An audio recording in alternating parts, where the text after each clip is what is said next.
The morning starts at around 6 a.m. at Turtlehead Marina. Well, it's immensely exciting to be involved with being able to study an organism that basically nobody knew was right here in their own backyard.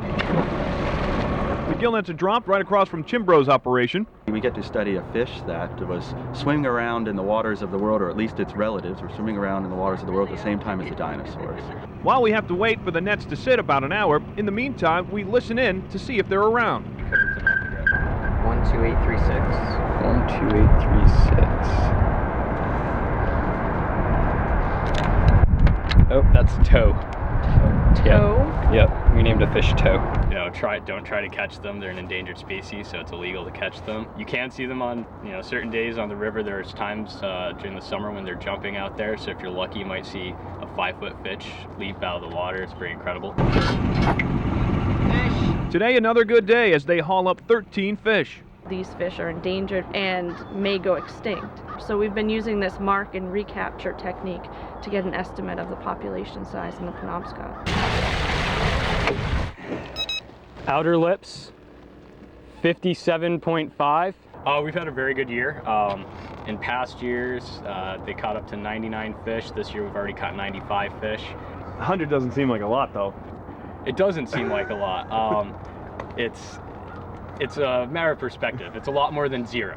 So that's what they previously thought was in this river system. It's kind of like finding a missing treasure, a lost treasure of sorts right here in our own backyards. Video for this story was taken under the authority of National Marine Fisheries Service permit number 1595-02.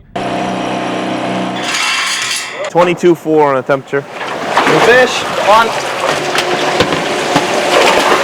Right now we're going to pull the fish out, and if we have any females we'll haul a couple for brood stock and we'll let the rest go to the river. Biologists have been collecting data on the Atlantic salmon right here in VZ since 1978. So this is a pit tag. This is what's going to let us track this fish through the river.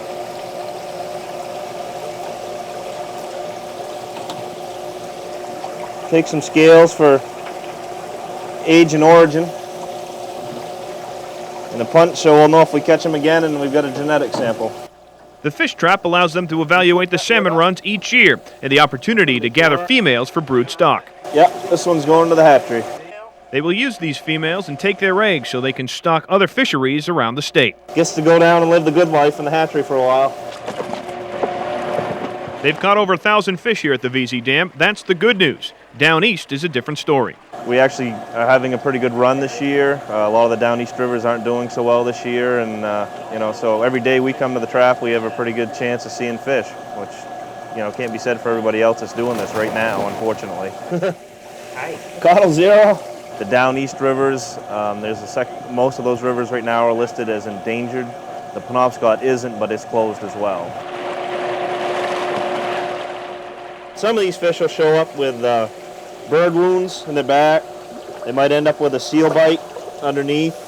They seem to heal pretty quickly, so we're having a pretty good year water temperature-wise. They should do okay. Remember, fishing for Atlantic salmon is still illegal. Keith Erickson, WABI TV 5 Sports.